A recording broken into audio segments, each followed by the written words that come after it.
Déjà, bonjour à toutes et à tous. Je vais commencer par remercier effectivement le partenariat avec Réseauville et à la sollicitation d'Émilie. Merci bien. Et puis aussi à la DRETS Bretagne. Alors, je sais pas si les Nantais, Bretons, pas Bretons, ça va être le gros débat. Non, hein. Je me lance. J'aime bien lancer comme ça les bons débats parce que je suis pas du tout de Nantes. Donc effectivement, on m'a chargé de travailler autour donc, de la laïcité et éducation populaire. Alors ça a été un challenge, quoi. Effectivement. Donc, comment ça va se passer? Je reprends la main là-dessus. J'ai ici un support que je pourrais. Vous en aurez accès. Vous aurez accès au support à la fin. C'est pas un souci. Hop, tac. Donc, on m'a sollicité, en tout cas, pour travailler sur ce sujet-là. Première question, c'est comment on le travaille? Donc, on peut identifier ces thématiques-là. Donc, redéfinir la laïcité et éducation populaire, qu'est-ce que c'est? Alors, même si vous maîtrisez le sujet de la laïcité, mais on repartira un peu sur vite fait des définitions et les enjeux d'aujourd'hui, d'avant et d'aujourd'hui. La laïcité, c'est pas un fourre-tout, mais aujourd'hui, il y a énormément de choses quand même. Et donc, les discours haineux aussi. Donc, repérer et comprendre les discours haineux et racistes chez les jeunes, les publics que vous pouvez accueillir. Comment réagir et accompagner les professionnels, et enfin développer l'esprit critique comme un antidote au discours haineux. À chaque fin des parties, je vais laisser l'intérêt, c'est que ça soit un peu interactif et si vous souhaitez témoigner ou apporter des éléments, c'est toujours ça qui est enrichissant pour le collectif, pour tous et toutes. Alors, donc laïcité, éducation populaire, quels enjeux? Donc, c'est une question à laquelle on est souvent confronté effectivement sur le terrain, parfois sans forcément disposer d'outils ou de recul nécessaires pour y répondre de manière juste.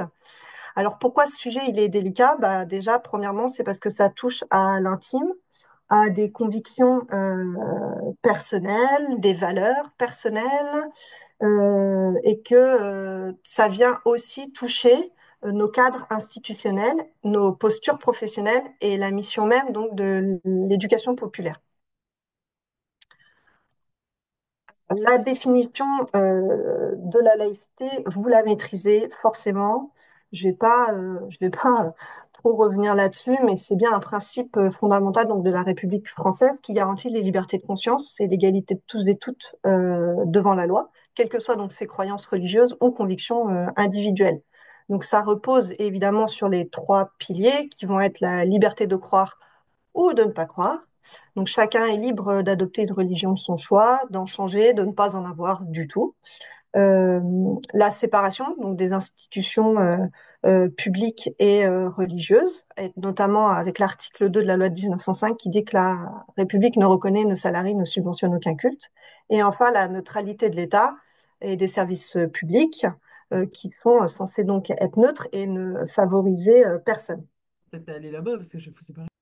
Alors cela signifie que la laïcité ne se confond pas non plus avec l'athéisme et elle garantit au contraire la liberté d'expression de toutes les croyances tant que celles-ci respectent le cadre public et l'ordre public. Alors, on l'a vu, selon aussi, ça vous le connaissez aussi, que cette laïcité s'applique différemment en fonction des contextes. Donc, dans la fonction publique, les professionnels, alors peut-être que ici il y a des agents de la fonction publique, sont soumis à une stricte obligation donc de neutralité, mais dans le champ associatif, la situation se complexifie un petit peu et doit être nuancée. Donc, certaines associations sont laïques, d'autres sont confessionnelles, mais toutes doivent cependant respecter le cadre légal qui lui est donné, et en particulier lorsqu'il y a des financements publics ou une délégation de service public. Et là, c'est là où souvent, dans nos métiers, on est confronté à des complexités juridiques, j'ai envie de dire. Alors, hop, je descends. Tchouc. La définition, cette fois-ci, de l'éducation populaire, c'est bien une démarche d'émancipation aussi, et donc qui vise à rendre le savoir, la culture et la réflexion accessibles à toutes et à tous, en dehors du cadre scolaire classique. Et il repose sur l'idée que tout le monde peut apprendre, comprendre, s'exprimer et agir, quelles que soient nos origines et notre niveau d'études. l'éducation populaire, ça se pose aussi là sur, alors moi c'est celle que j'ai identifiée, mais il y en a bien d'autres, hein, c'est apprendre ensemble dans un esprit de partage et de coopération, donner à chacun le pouvoir d'agir et de participer activement à la vie sociale, culturelle et politique, malgré le milieu dans lequel on est issu, et favoriser une émancipation individuelle qui va travailler aussi et collective, mais à partir du moment où l'individu est émancipé, il peut lui-même être force dans le collectif pour construire une société plus juste, solidaire et donc démocratique.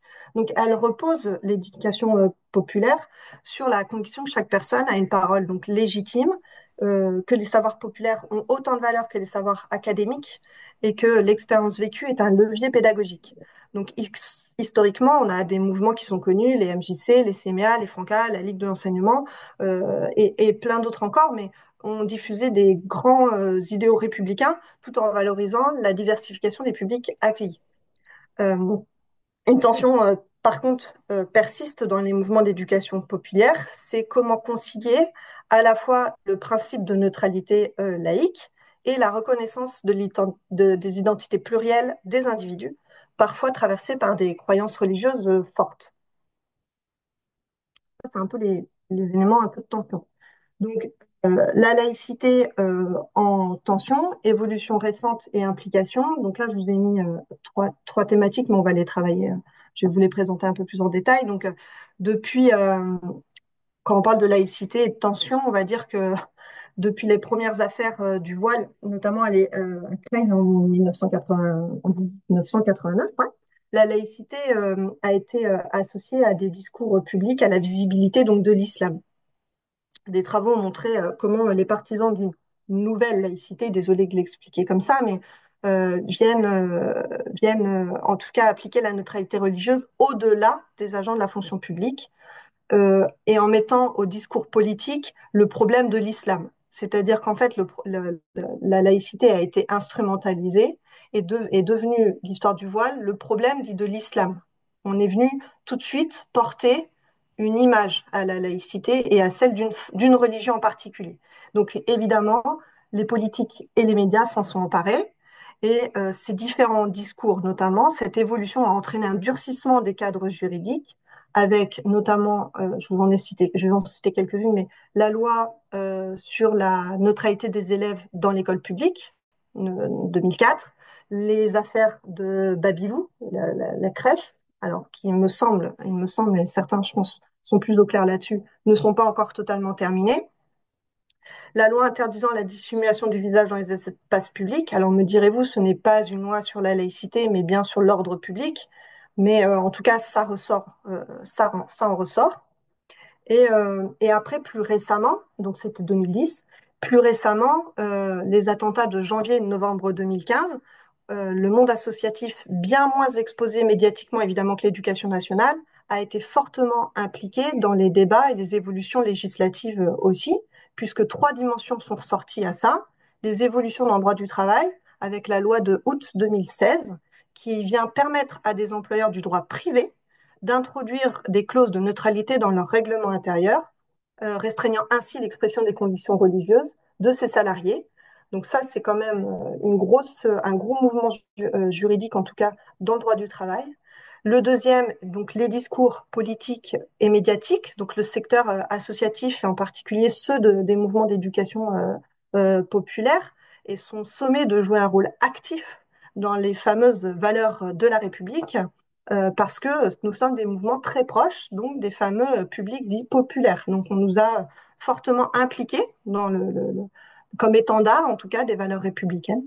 Et enfin, dans les politiques publiques, on a eu en 2015 Manuel Valls, qui à l'époque était Premier ministre, a confié au Commissariat général à l'égalité des territoires l'élaboration du fameux plan de formation Valeurs de la République et laïcité que vous connaissez toutes et tous maintenant, destiné aux salariés, aux bénévoles en contact avec les publics, notamment avec les quartiers prioritaires. Et là, on a demandé effectivement au mouvement d'éducation populaire d'être très impliqué dans ces sujets-là. Donc ce plan élaboré avec l'Observatoire de la laïcité, qui portait une vision différente de celle du ministère à l'époque, avec une vision plus inclusive, intègre rapidement les grands mouvements d'éducation populaire dans la rédaction de ce plan à dimension nationale.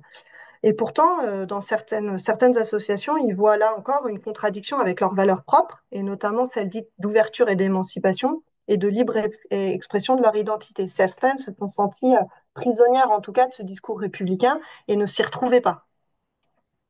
Alors, l'autre point, une tension toujours aussi vive, aujourd'hui, nombreux sont les professionnels de l'éducation populaire à se dire en grande difficulté face à cette laïcité qui est devenue un objet, non, c'est pas un objet, qui est devenu un sujet de crispation, en tout cas, et qui vient cristalliser les débats, en fait. On n'ose plus du tout en parler, on n'ose plus mettre les mots sur les mots.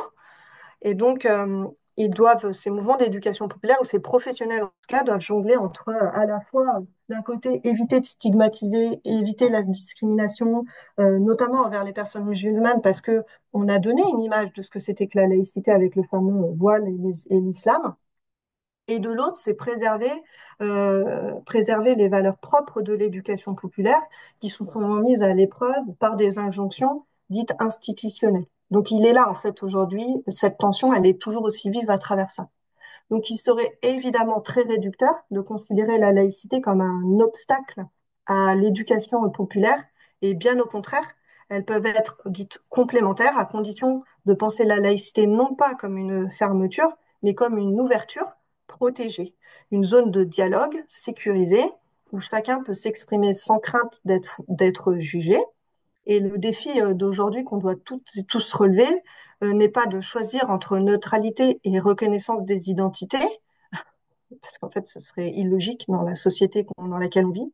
Il faut vivre et faut savoir faire vivre les deux et de construire dans des espaces éducatifs où la différence ne sont pas effacées, mais plutôt exposées au débat et permettre à chacun de se comprendre dans un cadre commun.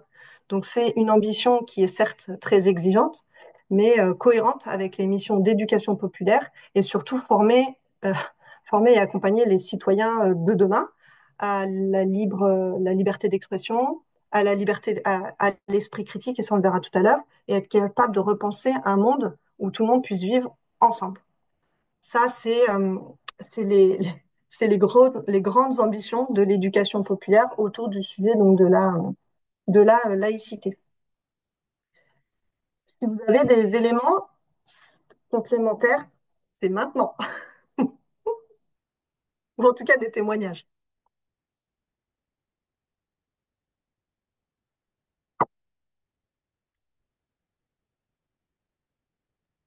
Personne ne peut prendre la parole.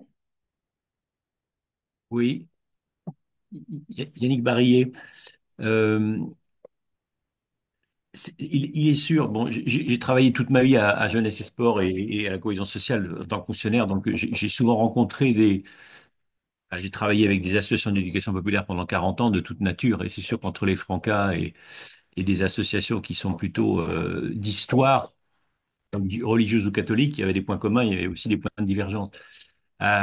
Est-ce qu'il n'y aurait pas un point qui serait fort néanmoins et incontournable, c'est de dire que, en tout état de cause, c'est la loi qui vaut, tout simplement. C'est ça le cœur, la loi qui vaut. C'est la loi qui vaut dans le cadre de la vie sociale, c'est la loi qui vaut dans le cadre des réflexions sur la fin de vie, c'est la loi qui vaut sur un certain nombre de thèmes centraux et sociaux, et que c'est ça qui doit faire consensus, qui peut faire consensus entre une association issue du monde de gauche, une association d'éducation populaire issue du monde on va dire, catholique, entre guillemets. C'est d'affirmer que la loi est au-dessus, la loi est au-dessus Hum, de tout le reste, quoi. hum, Et que c'est ça, en quelque sorte, le socle commun qui permet les divergences, qui permet les sensibilités, mais qui ancre le socle de notre contrat social. Enfin, en tout cas, c'est mon point de vue. Hein. Je ne sais pas s'il est partagé, mais en tout cas, c'est quelque chose, comme on dit d'aujourd'hui, d'irréfragable, entre guillemets, quoi. Est-ce que je dis des bêtises? Non, vous n'en dites pas du tout. Non. En fait, vous avez raison. Le cadre juridique, c'est un outil qui vient protéger les uns et les autres, en fait. Et alors, celui-ci peut être, on l'a vu là vite fait à travers quelques exemples juridiques qui sont en mouvement, mais effectivement, en fait, il faut juste le connaître, ce cadre juridique. Il faut C'est pas ça le problème. l'interpréter. Et c'est qu'on fait beaucoup, beaucoup d'interprétations. C'est pour ça que là, l'éducation populaire, elle emmène à ça, à l'esprit critique. C'est vraiment analyser un texte, le comprendre, le contextualiser. Voilà, c'est ça aussi, effectivement. Mais il faut rappeler le cadre réglementaire.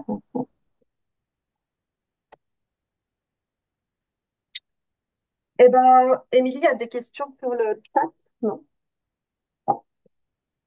Eh ben, on va continuer. Pas de questions pour le moment. Je guette, je vous redis. Ah ben.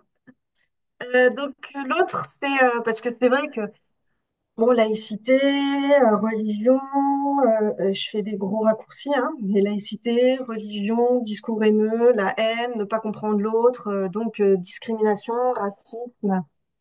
Donc repérer et comprendre les discours haineux et racistes chez les jeunes. Donc le phénomène des discours discriminatoires et haineux chez les jeunes est aujourd'hui une réalité préoccupante, aussi bien dans le monde scolaire, le monde du travail, le monde associatif, le monde profane, enfin tous ces éléments-là.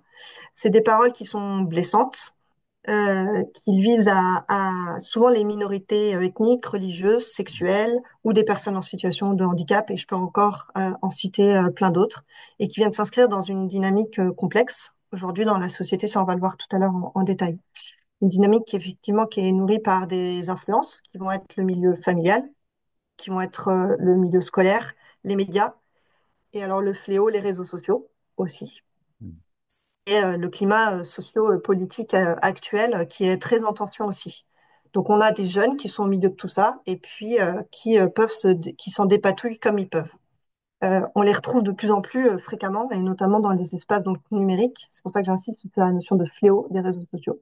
Et cela, ça va nous pousser, nous, en tant que professionnels, c'est de nous interroger sur d'où viennent ces fameux propos, quels mécanismes psychologiques et sociaux viennent les nourrir et pourquoi ça séduit autant les jeunes d'aujourd'hui.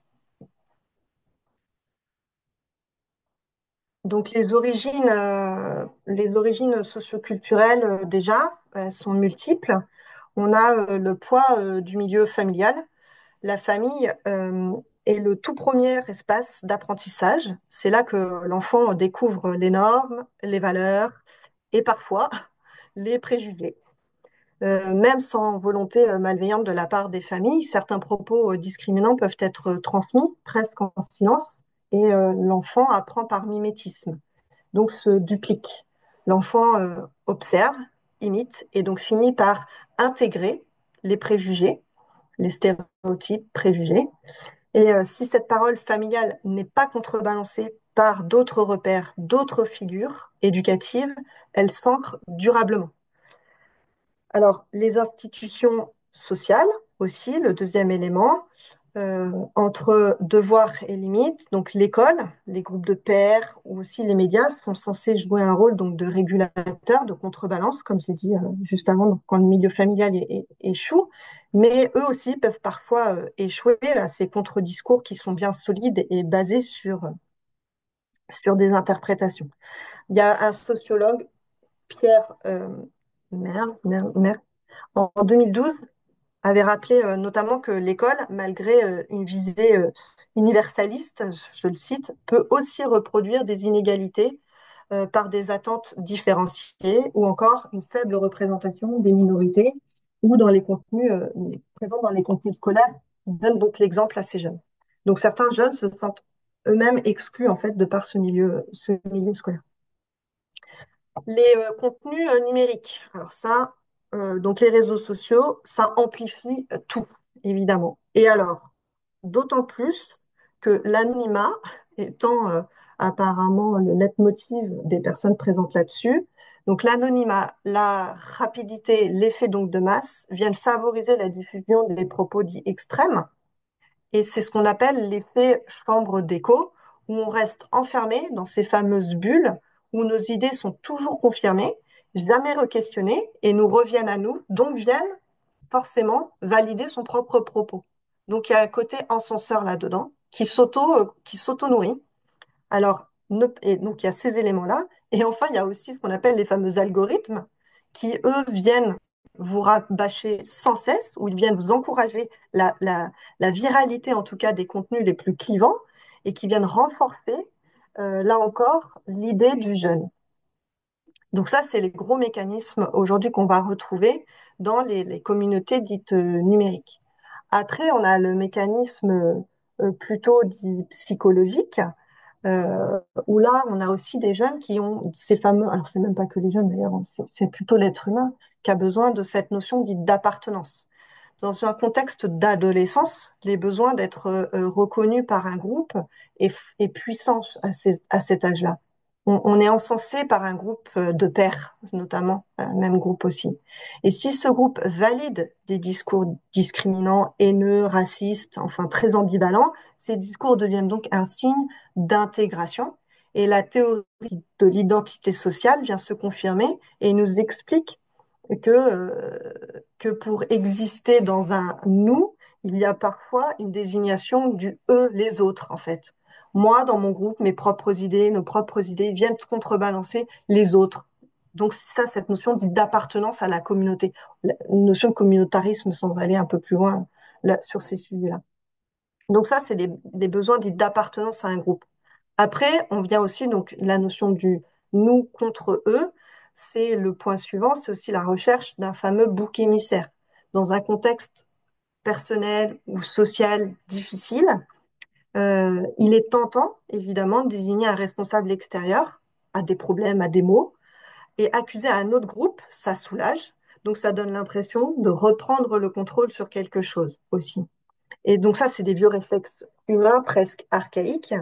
Et il est d'autant plus dangereux qu'il apaise temporairement sans jamais résoudre quoi que ce soit comme problème. Mais parce qu'on se décharge sur cette fameuse minorité, le fameux effet bouc émissaire. Et autour de ça, on a ce qu'on appelle les fameux normopathes, les gens qui sont observateurs de ce cycle-là, qui n'interviennent pas par peur d'être désignés comme étant la prochaine victime de ce fameux groupe de pairs. Et donc, aujourd'hui, il faut aussi lutter sur ces fameux normopathes qui sont majoritaires dans ces effets bouc émissaires et pourtant qui ne bougent pas, qui sont très observateurs, par peur d'avoir les représailles à leur tour. Donc, ils restent dans un silence et donc ils valident ces discours haineux et ces comportements agressifs. Donc ça, c'est la notion de bouc émissaire. Et enfin, on a aussi la provocation comme estime de soi. L'adolescence, c'est aussi le temps de la transgression, c'est aussi une étape clé dans la vie aussi. Et l'adolescent, il choque, il provoque, il teste les limites. C'est une manière de s'affirmer face aux adultes et aux autres. C'est une notion de choquer, de se rendre exceptionnel dans quelque chose. Et dans ce cadre-là, les propos donc haineux ne reflètent pas toujours une adhésion idéologique, ou ils ne le partagent pas toujours, mais parce qu'ils aiment la provocation et la réaction que ça donne chez les autres, en fait. Des fois, ils disent des choses, ils comprennent même pas ce qu'ils disent. Mais parce que ils voient les effets en face, ça les rend exceptionnels, en fait.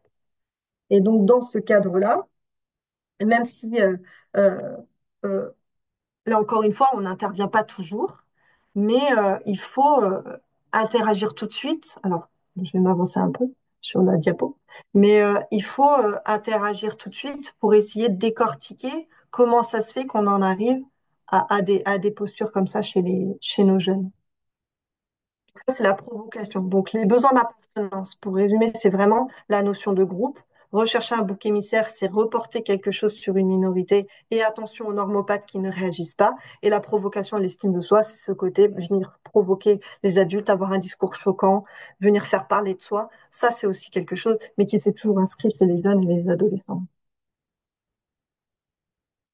Euh, Les facteurs sociopolitiques aggravants, bah, c'est la société un peu dans laquelle on est, hein, le retour en force des discours identitaires, avec en période de crise, l'attention de repli sur soi, elle est forte. Certains discours politiques, parfois ambigus, voire ouvertement discriminants, se banalisent dans les médias. Donc, encore une fois, valide le fait qu'un jeune puisse avoir ces propos-là. Bah, pourquoi est-ce que moi je me priverais puisque les médias, les politiques le font et le disent? Pourquoi moi je me priverais en fait? Ils sont censés être dans une exemplarité. Ils ne le sont pas. Comment on fait? Donc, ce climat vient forcément, ces éléments-là viennent forcément troubler les repères de nos jeunes et rendre floue la frontière entre les débats d'idées et la haine aussi.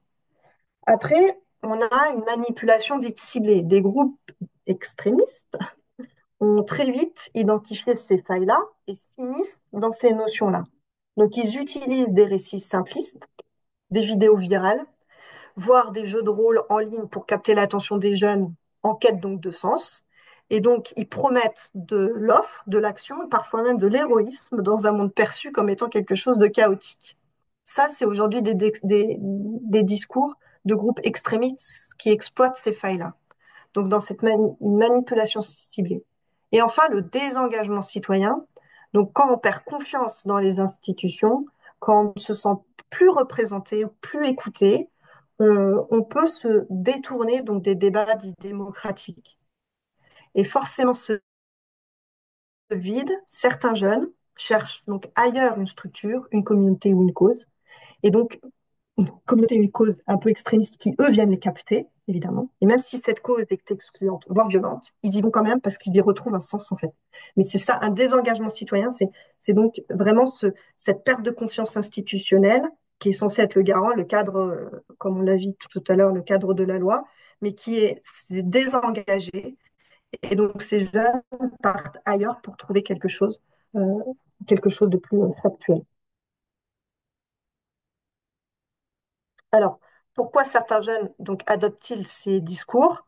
Donc, pour se construire donc cette fameuse notion d'identité, si c'était pour donc ces discours tranchés offrent des repères clairs, simples, rassurants, le fameux nous et les autres en face, dans un monde où la division et les incertitudes viennent structurer la population.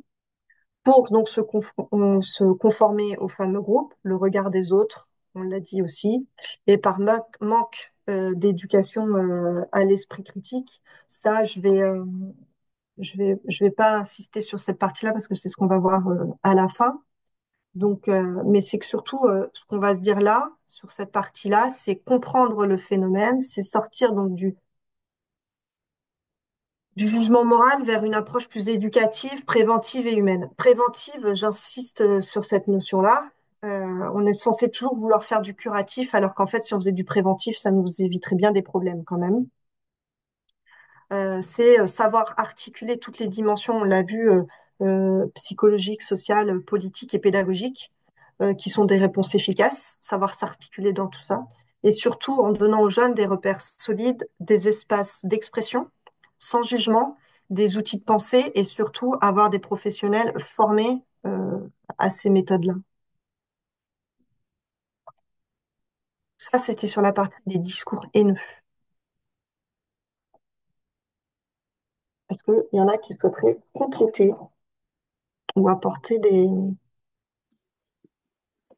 Moi, je des pourrais, témoignages?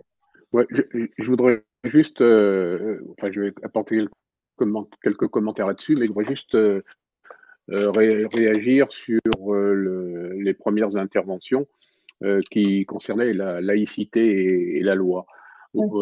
Aujourd'hui, la laïcité n'est pas une loi, c'est un principe qui est inscrit dans une loi. Et aujourd'hui, moi, ce que je ressens, c'est que euh, le, la- tout ça manque de précision. C'est un espèce de fourre-tout, hein, où on n'arrive plus à retrouver et justement avoir un discours cohérent et établir un certain nombre de règles. C'est pourquoi, hein, très facile aujourd'hui d'attaquer la laïcité, puisque la loi est trop imprécise là-dessus. J'en j'en veux un exemple, moi, qui remonte à une semaine. Depuis une quinzaine d'années, j'ai vécu au Maroc, j'ai vécu et je faisais au moins 3 fois l'aller-retour dans l'année, chaque année. Et la semaine dernière, lors d'un voyage, j'étais assis dans l'avion Royal Air Maroc, qui appartient au roi du Maroc, commandeur des croyants. Et tout d'un coup, je regardais les hôtesses sans foulard. Et là, je me suis dit, je n'ai jamais vu une hôtesse avec un foulard dans l'avion. Et bon, bah, gentiment, j'ai commencé à discuter avec l'une d'elles. Et elle me dit, mais monsieur, c'est interdit par le règlement. Ah bon, ça vous gêne pas? C'est interdit par le règlement. Point final. Ça, c'est la première remarque. Tout à l'heure, on parlait des familles. Vous avez évoqué le problème des familles. Mm. Alors, aujourd'hui, on peut penser, enfin, on dit qu'il y a à peu près 80% des musulmans de France qui n'ont qu'une seule envie, c'est de vivre leur foi en respectant les règles de la République. Moi, ce qui m'étonne, c'est que on ne les entend pas. Euh, Pourquoi est-ce qu'elles ne réagissent pas? Est-ce qu'elles ont peur des représailles? Est-ce que c'est une solidarité communautaire ou c'est l'omerta qui règne à l'intérieur de ça? Après, il y a ce qu'on dit sur la laïcité, enfin le titre, je ne me souviens plus là, mais il y a tout ce qui peut se faire de manière populaire, je dirais, dans les associations, pour moi, ne peut être que le complément de ce qui devra naître dans les écoles. Et je pense que dans les écoles, il y a un travail formidable, mais énorme à faire. Hein. D'abord, il faut enlever la peur des enseignants, hein, les faire travailler sereinement. Euh, et deuxièmement, ben, essayer d'être les architectes d'une colonne vertébrale de la pensée, hein, que ces gens-là, que ces jeunes ne se laissent pas influencer, soit par le milieu familial, soit par des réseaux sociaux. Et quelque part, notre République, de mon point de vue, ne doit pas accepter la prédestination d'un enfant, quel qu'il soit, euh, de son milieu communautaire, sa religion d'origine, etc. Et je pense que l'État s'honorerait de donner les moyens à chaque enfant de pouvoir choisir son destin. Oui, merci bien pour ces compléments effectivement vastes là-dessus. Merci beaucoup. Ouais. Il y avait une prise de parole de Viviane, oui. Une petite intervention rapide. Comme je ne connais pas tous les membres présents aujourd'hui, est-ce que vous pouvez juste nous dire, lors de votre intervention, les uns les autres, voilà, de quelle structure vous êtes, voilà, parce que c'est Monsieur Chenel, d'après ce que je vois, vous êtes de quelle structure, Monsieur Chenel? Parce que c'est un nom que je n'ai pas dans mes tablettes habituelles, donc c'est pour ça que je me permets. Ah, on vous entend pas, Monsieur Chenel, faut remettre votre micro. Et puis la région éventuellement, Voilà. puisque je sais qu'il y a des régions autres que la Bretagne, comme je le disais en introduction, donc ça m'intéresse.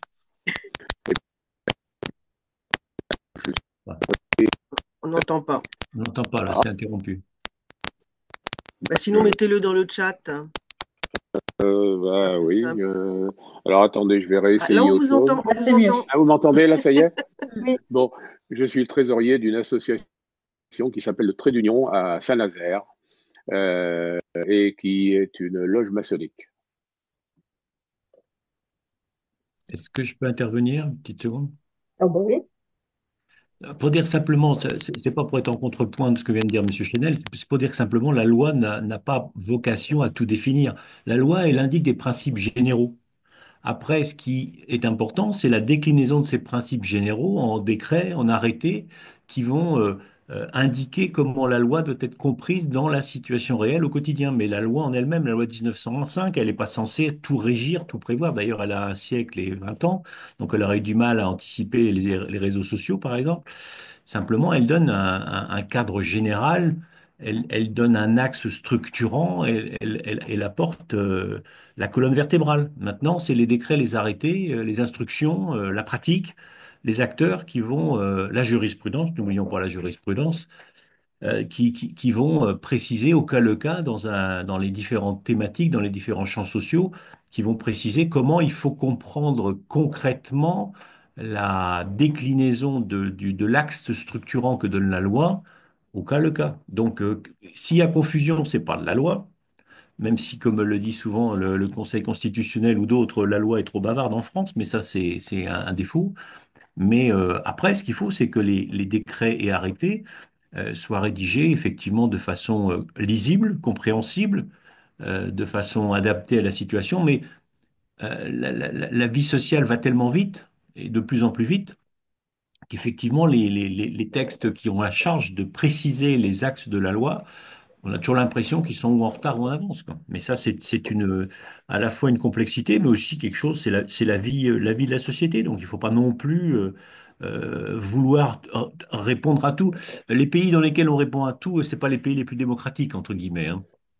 Non, je suis tout à fait d'accord hein, sur les précisions des décrets, etc. Bon, c'est un jeu de gendarmerie au voleur, hein, on est d'accord. Hein. Euh, C'est-à-dire qu'il y a toujours un temps de retard par rapport à l'événement. Ça, je suis complètement d'accord là-dessus. Voilà. Après, moi, ce que j'ai peur souvent, c'est que face à une nouvelle problématique, on veuille légiférer à chaque fois. Oui, Et non, du coup, mais les décrets, hein, ça, c'est oui, oui, après, effectivement. C'est dans notre Alors, nature. Je vous oui. laisse reprendre le cours de votre exposé. Alors, donc, comment réagir et accompagner nos professionnels donc, face à la montée de ces propos dits discriminatoires, haineux dans les espaces d'interaction sociale, hein, qu'ils soient physiques ou numériques. Les professionnels de l'encadrement, et quand je dis professionnels de l'encadrement, je vais parler des enseignants, je vais parler des éducateurs, je vais parler des animateurs, des travailleurs sociaux, des médiateurs, enfin, tous ceux qui sont en contact dans le lien social en tout cas, se retrouvent donc aujourd'hui en première ligne. N'oubliez Le- pas les bénévoles des associations au Et les contact de bénévoles ces des jeunes. associations. C'est vrai qu'en plus, à la Ligue, Merci. on en parle souvent, mais oui, oui, des professionnels effectivement qui encadrent aussi les bénévoles. Et donc leur rôle, ça dépasse la simple mission éducative, puisqu'ils doivent être à la fois capables, aujourd'hui, hein, c'est ce qu'on leur demande, c'est pour ça que je fais le lien aussi avec le propos autour de l'école, ils doivent être capables à la fois donc de prévenir l'apparition des fameux des discours haineux, mais aussi de réagir avec dit discernement, fermeté et pédagogie lorsqu'ils y sont confrontés. Donc il ne s'agit pas seulement donc de gérer des incidents, il s'agit de participer à la formation des jeunes futurs citoyens capables de vivre ensemble dans le respect de la diversité et des droits fondamentaux. C'est surtout ça aujourd'hui. Donc, comprendre le sens des propos, ça passe avant tout par ce qu'on appelle donc, l'écoute active. Donc, distinguer l'intention de la provocation, donc les propos choquants, racistes, sexistes ou violents émis par certains jeunes sont pas toujours fondés sur une idéologie structurée. Donc, ils peuvent être l'expression donc d'une provocation, on l'a vu tout à l'heure, d'un malaise aussi, de quelque chose qui va pas à l'instant T, d'une imitation, on l'a vu, des pairs ou des figures dites d'influence qui viennent apporter à leur décor social, ou tout simplement bah, de la bêtise humaine, l'ignorance, l'ignorance. Euh, L'Observatoire donc l'Observatoire national de la délinquance en milieu scolaire a souligné une majorité des incidents à caractère haineux à l'école sont les plus souvent le reflet d'un climat de tension ou d'influence sociale que d'une réelle radicalisation idéologique. On est vraiment sur un instant T, quelque chose de crispant et donc ça se lance là-dessus. Donc, avant d'intervenir, en tout cas avant nous, professionnels, avant d'intervenir dans le propos ou dans l'action, il est fondamental de comprendre donc d'où ça vient en fait la parole. Donc, l'analyse de l'intention donnée à travers permet d'éviter de la surréaction euh, tout autant que la banalisation aussi du propos. Le propos provocateur appelle à une réponse éducative, un discours structuré et militant et une approche plus ferme et donc plus politique. Ne pas réagir, ça voudrait dire qu'on banalise la chose. Ça, ce n'est pas possible non plus en fait. Surréagir viendrait apporter de l'eau au moulin aux jeunes qui voient la provocation aussi en face. Donc, accueillir la parole sans la valider. Donc, pour ça, il faut créer des espaces de parole sécurisés, sécurisants. C'est quelque chose de fondamental. Refuser d'écouter viendrait pour le jeune à la notion dite de censure et donc viendrait apporter encore une fois un discours haineux de l'institution auprès du jeune. Et donc l'enfermer dans une logique de repli aussi et viendrait consentir à ce qu'il disait. Mais accueillir, ça ne signifie pas légitimer le propos, ça implique une posture d'écoute active, euh, questionnante aussi, où le professionnel ne valide pas la part problématique, mais fait un point d'appui en questionnant, reformulant et faire réfléchir le jeune en face. Alors, vous allez me dire, OK, et je pense surtout aux professionnels, ça demande du temps. Il faut du temps pour ça. Et aujourd'hui, on a des professionnels qui courent après le temps. Et ça, il va falloir qu'un jour, on arrive à se reposer, quoi. Parce que l'humain, ça ne se traite pas en très peu de temps. Voilà, ça prend du temps. Je sais que ça, c'est un vrai problème dans nos métiers ou nos structures, en tout cas. Donc, cette posture, elle suppose aussi donc du temps, une maîtrise aussi émotionnelle.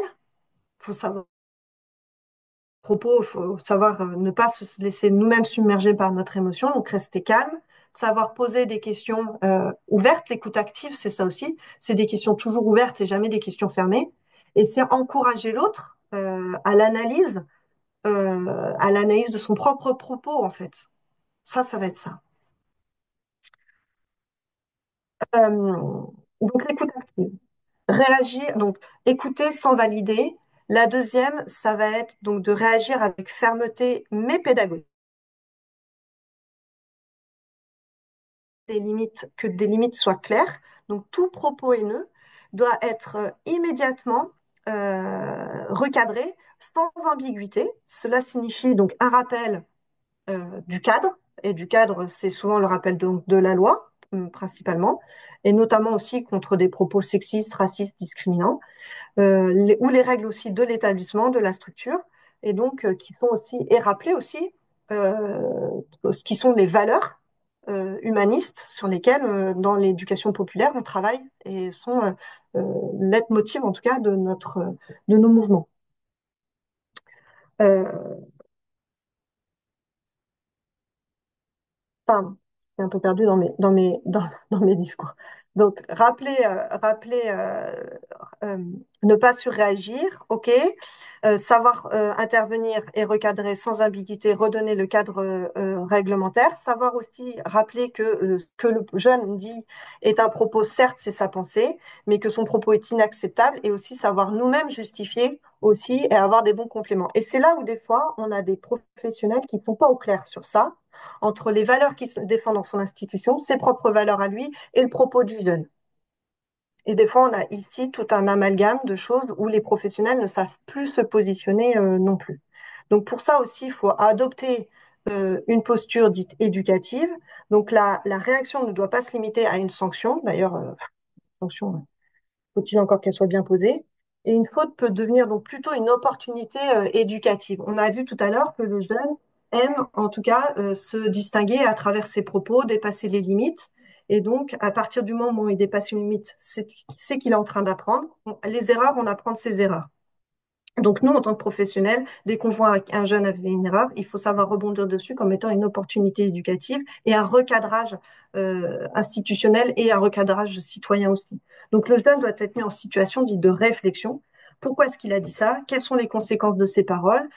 L'empathie, important aussi, l'impact que tu as sur la personne en face, à qui ça nuit, quelle idée tu sous-entends par là, c'est quoi donc c'est quoi en fait qu'est-ce que tu viens chercher à travers ton discours là. On le questionne réellement en fait, et c'est là où on le met aussi en difficulté ce jeune-là, parce qu'on l'a jamais mis dans cette situation explicative de jugement, d'argument aussi, et donc d'esprit critique.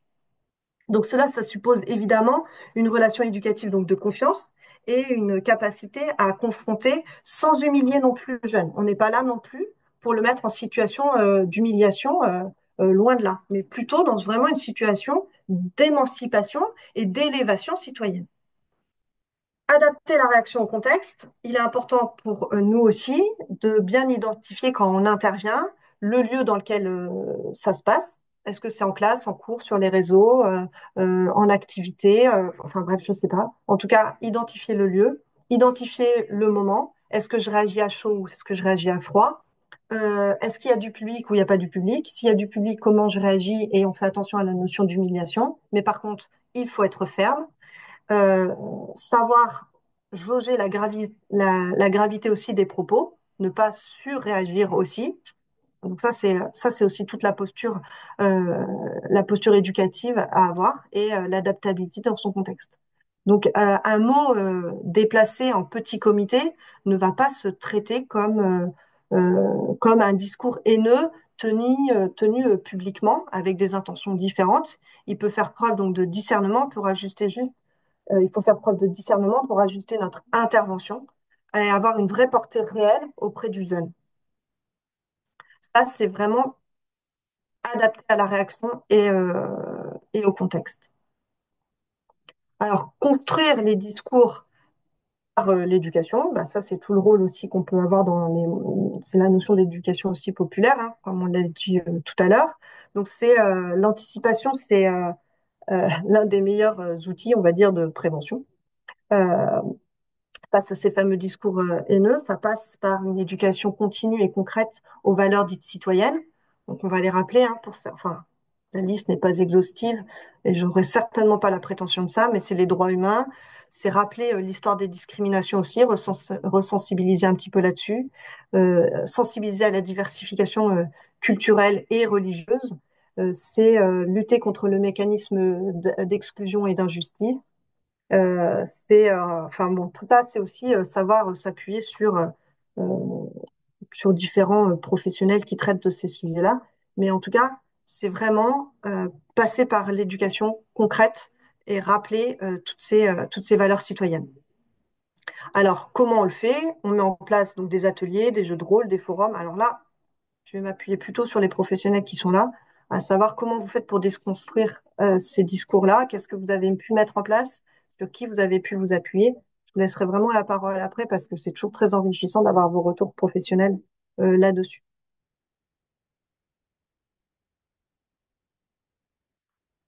Euh, Développer l'esprit critique, développer l'esprit critique. Hop, je reviens là-dessus, sur cette partie-là. C'est identifier les stéréotypes préjugés qui amènent donc à des discriminations après. C'est décrypter donc les discours, les verbes qui sont utilisés, vérifier aussi les sources d'informations. Par exemple, selon le Conseil d'Europe, l'éducation aux médias, par exemple, est un sujet sur lequel il faut qu'on travaille de plus en plus pour lutter contre la radicalisation et contre les discours haineux et discriminatoires. Et elle permet donc de réduire la perméabilité aux récits donc de haine, haineux, souvent véhiculés en ligne sous forme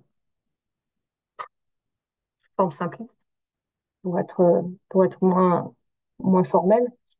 Former à l'esprit critique, c'est aussi permettre de construire une pensée donc autonome et de développer un regard distancié à son environnement. Après, on a aussi mobilisé la parole dite collective, donc l'organisation des temps de parole dits encadrés. Je ne sais pas si ça existe, des cercles donc de discussion, de débat, de philo, des groupes d'expression qui permettent de canaliser les tensions et de désamorcer des malentendus qui ont pu être euh, entendus dans des groupes en tout cas, et faire émerger les pensées dites nuancées. Donc dans le cadre professionnel, ça devient plutôt un facilitateur et le professionnel doit être garant de cet espace construit et garant aussi du respect des uns et des autres et de la parole qui puisse circuler aussi dans ces éléments-là. Euh, Vous avez des questions pour l'instant? Je regarde qui passe. Il y a des témoignages, plutôt, enfin, il y a des remarques. Il y avait une remarque de Marc sur la précédente partie que vous avez faite sur les discours haineux. Diane, je vous laisserai regarder. Par contre, il y a un témoignage de Gwendoline qui est médiatrice dans une école à Rennes et qui indique que pour travailler les questions de discrimination, ils ont fait plusieurs plateformes et que c'est un moyen plutôt efficace pour lancer une réflexion, débat sur le sujet, pour venir alimenter vos propos. Dans une école? Oui, apparemment. Bah, Gwendoline, si vous voulez venir Ben oui, c'est toujours témoigner. intéressant. Parce que quelle classe, tout ça, c'est toujours intéressant de voir aussi. Parce que moi, je parle beaucoup des ados, mais on peut aussi avoir des discours haineux ou en tout cas des propos assez vifs très vite, très tôt, quoi. Donc, j'ai plus des retours d'ados que plutôt de jeunes, enfin jeunes enfants, quoi. Et c'est toujours intéressant parce que l'esprit critique, ça commence aussi à cet âge-là. Elle travaille dans un collège et deux écoles primaires, Gwendoline. Ouais, donc dans un collège, effectivement. Ça se fait en effet avec les collégiens. Mais on peut le travailler aussi avec les jeunes, hein, les enfants, hein, puisque justement, on l'a vu tout à l'heure, hein, le cadre, le contexte familial, s'il n'est pas rebasculé par des instances, l'institution, en tout cas, on, on part vite après avec des ados, avec des discours un peu divergents, quoi. L'avantage étant que les graines semées en primaire permettent d'avoir de meilleures belles fleurs au collège. Ouais. Il faut semer dès le primaire autant que possible. Mm. Et- Ouais. et- Est-ce que je Yannick peux me Barillet permettre? voulait parler. Pardon. Oui, un sujet moi qui me pose toujours question, c'est alors on évoque quelle est la posture du jeune qui est en face de nous, qu'est-ce qu'il représente, qu'est-ce qui est vraiment qui lui est personnel, mais moi quelle image il a de moi? Quand vous disiez tout à l'heure qu'il est dans une espèce de posture un peu chevaleresque, quoi, critiquer c'est toujours beau parce qu'on n'a rien à prouver. Avoir en face une posture terne de celui qui rappelle à la loi, c'est pas évident. Donc il y a un point qui, moi, m'est toujours complexe, c'est de dire quelle image le jeune, quand on est comme moi vieux et bourrelé d'expérience dont le jeune n'a pas grand-chose à faire, comment est-ce qu'on arrive à trouver l'espace de dialogue, entre guillemets, quoi. Souvent, le fait d'avoir un âge différent, une posture différente, une vêture différente, hein, etc., et quelquefois, soit seul, des conditions qui font que le débat est quasiment impossible. Alors, vous disiez tout à l'heure qu'il fallait des lieux spécifiques, des lieux dédiés. Néanmoins, il y a quelque chose qui est très fort, c'est que les jeunes, souvent, n'entendent que ce qui est porté par ceux qui ont le même âge qu'eux, quoi. Mm. Et qui est souvent premier dans leur expression, mais aussi dans leur champ de conviction, quoi. Et dès lors que c'est porté par un adulte, alors ne parlons pas d'un très adulte, on a un peu le sentiment qu'on est d'emblée porteur d'un message de calme social, de paix sociale et de silence bienvenu, quoi. Mm. Bah, on a eu très Alors, souvent en fait des personnes âgées un peu plus âgées ou d'expérience, on va se dire ça, qui venaient souvent auprès des jeunes, mais qui se positionnaient en tant que moralisateurs. Oui, ça c'est la Et en catastrophe. fait, la posture était pas bonne, alors qu'en fait, en fait, il devrait plutôt représenter la sagesse. Voilà. Et c'est la façon dont il faut souvent faire effectivement binôme avec peut-être des bénévoles, animateurs, enfin des professionnels peut-être un peu plus jeunes, mais je pense que c'est aussi la façon dont on introduit ces professionnels, ces experts, ces complémentaires-là. C'est de leur dire, on est aussi dans un lieu de débat, vous avez le droit, mais je viens pas en tant que moralisateur, quoi, parce que sinon ça clive et c'est impossible à faire. tout à fait d'accord. Et moi qui suis focus, voire faire une fixation sur l'école, je pense que plus on commence tôt et plus on a de chances de réussir. Et, et là, pour enchaîner sur le côté moralisateur, il y a une chose, ça doit démarrer à la maternelle, ça peut être le début de l'apprentissage de ce qu'est la philosophie. Et la petite phrase du jour à commenter sur un sujet et à débattre tous ensemble en faisant respecter les opinions de chacun me semble un outil, hein, qui permet de ne pas être des donneurs de leçons et de vouloir imposer une vision, etc., etc. Parce que laïcité, mais il n'y a pas que la laïcité, hein, à travers tous les mouvements minoritaires imposés par le multiculturalisme, autre chose, qui en arrive à remettre en cause le principe de l'homme, car et, et forcément applicable à certaines autres. Ça, Le micro est très mal branché, il me semble. Je pense Un que problème de son sur la fin de votre intervention. ça marche pas. là, ça va. Ça, C'est que ouais. ça Oui, crépite.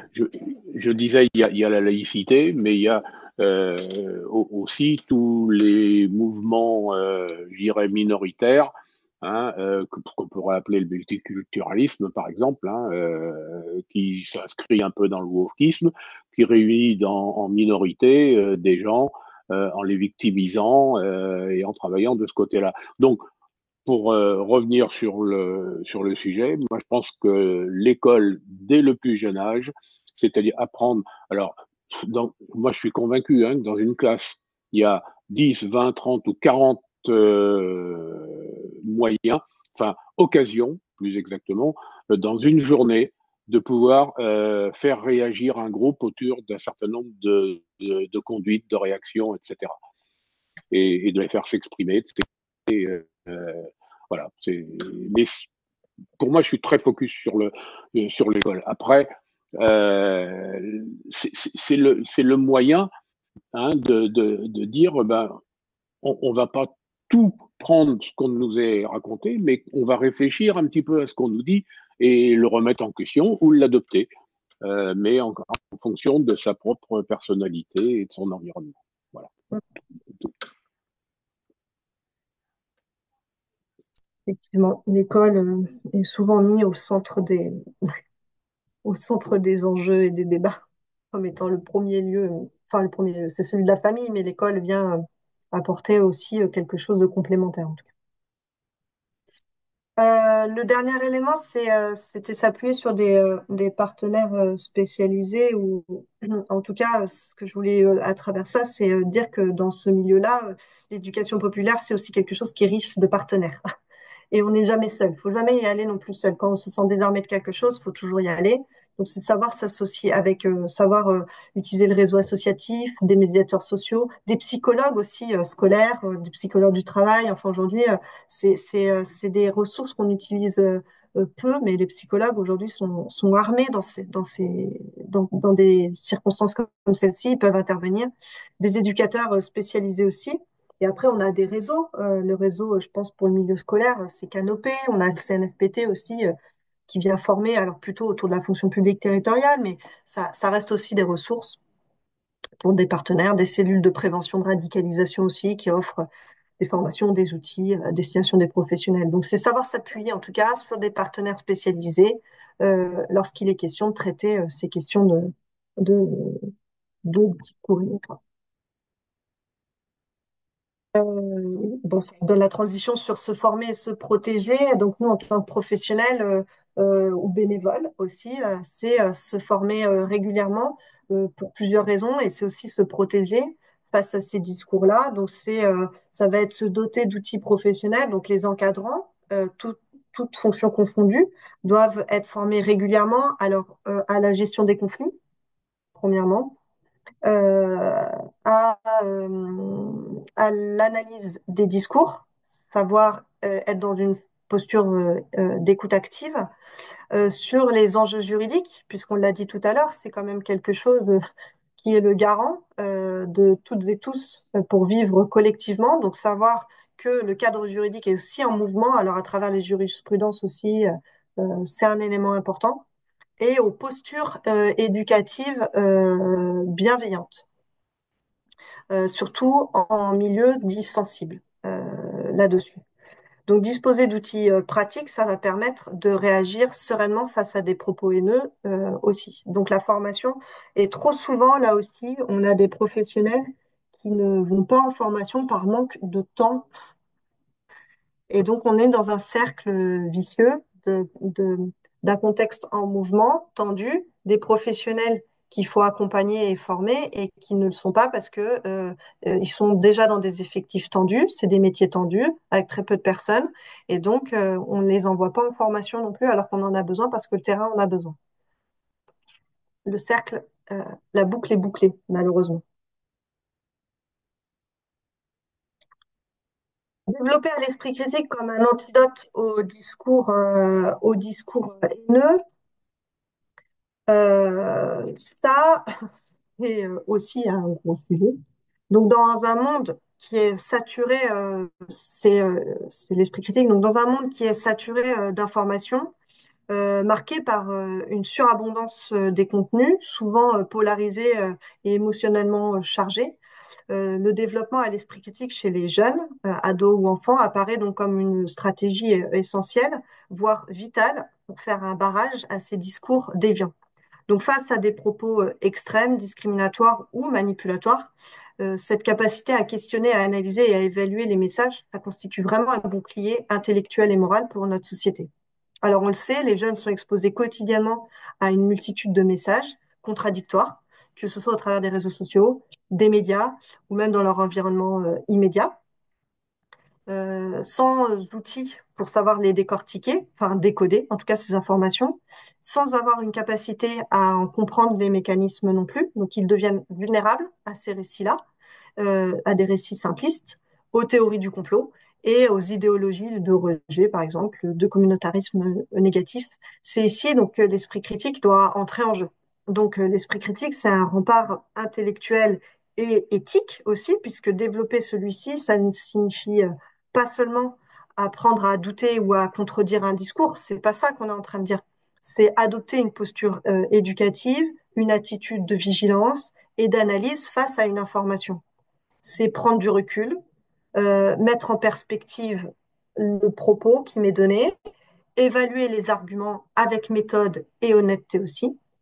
C'est savoir suspendre aussi son jugement, non pas pour rester forcément dans une forme d'indécision, parce que l'indécision, ça fait pas avancer non plus, mais plutôt pour interroger les faits avant de conclure. Donc prendre du temps aussi d'analyser les choses.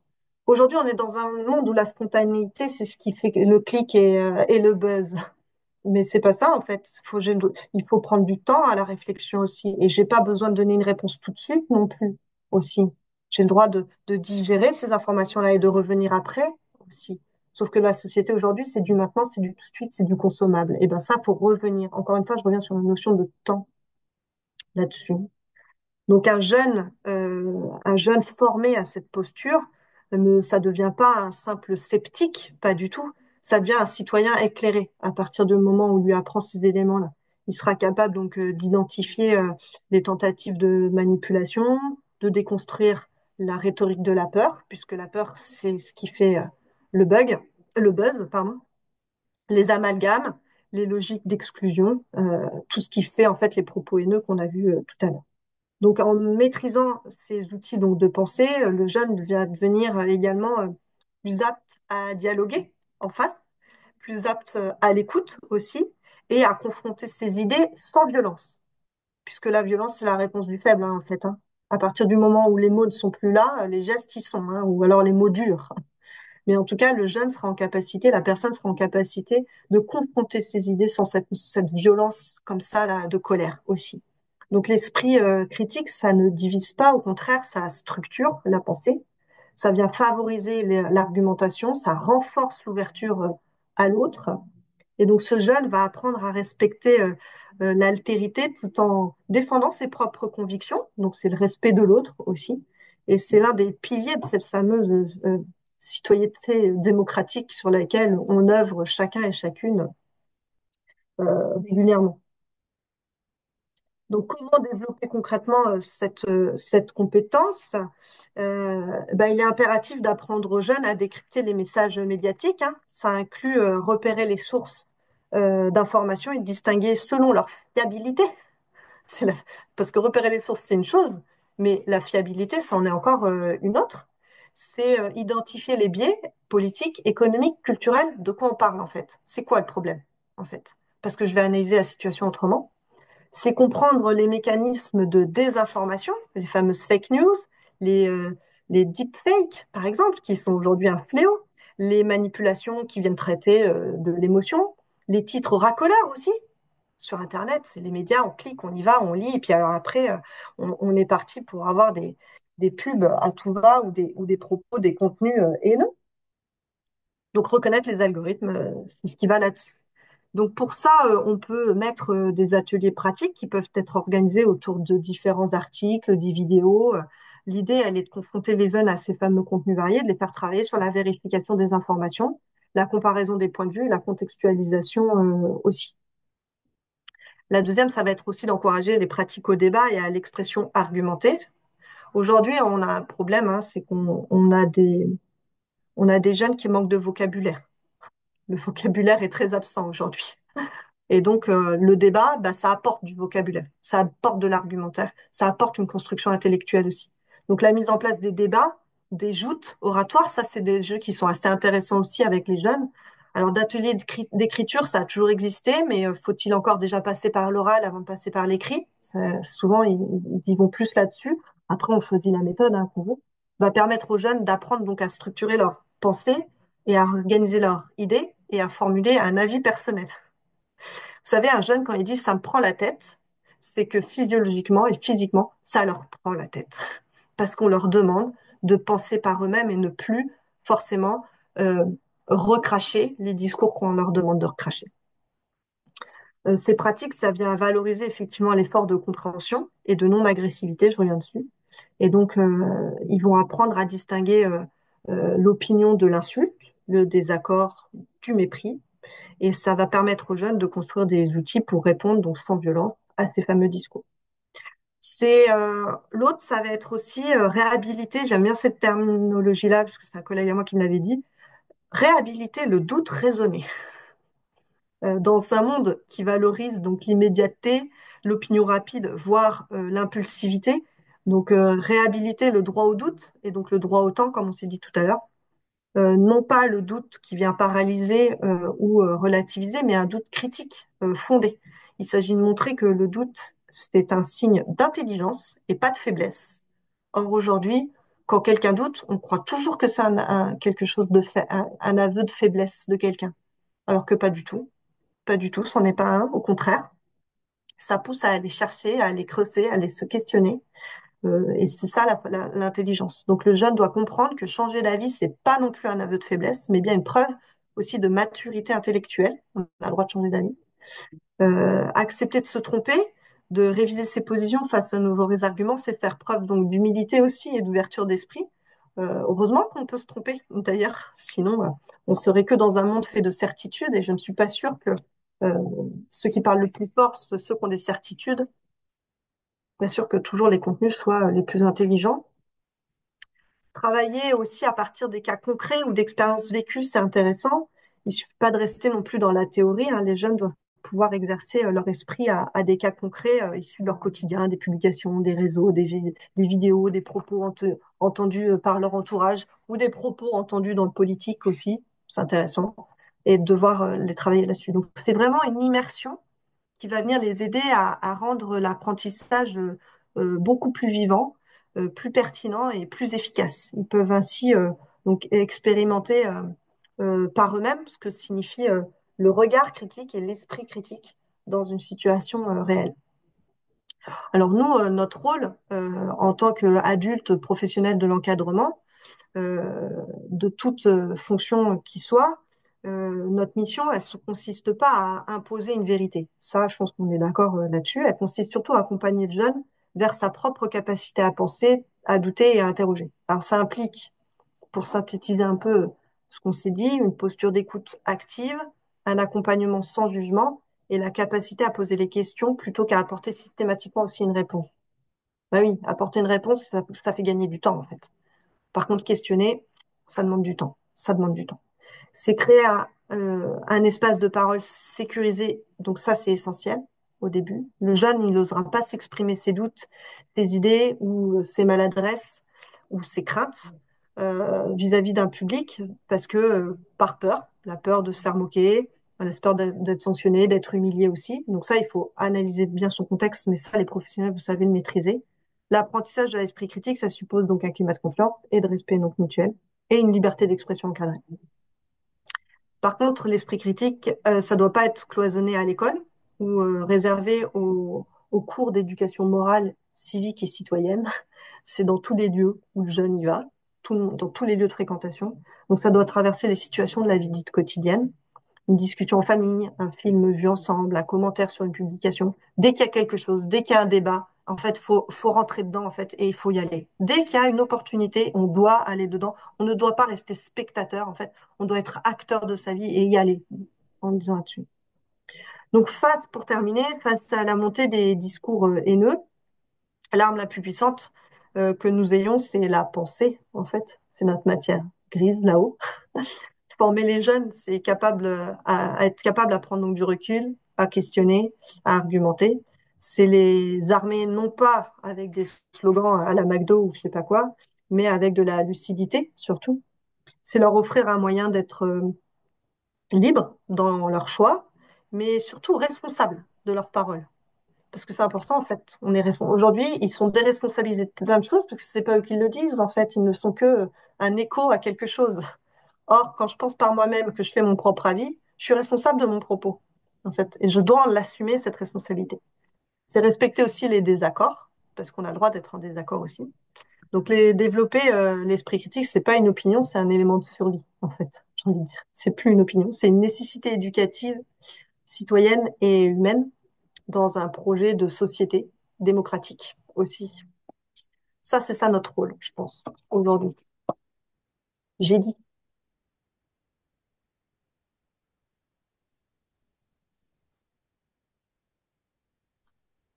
Merci Diane.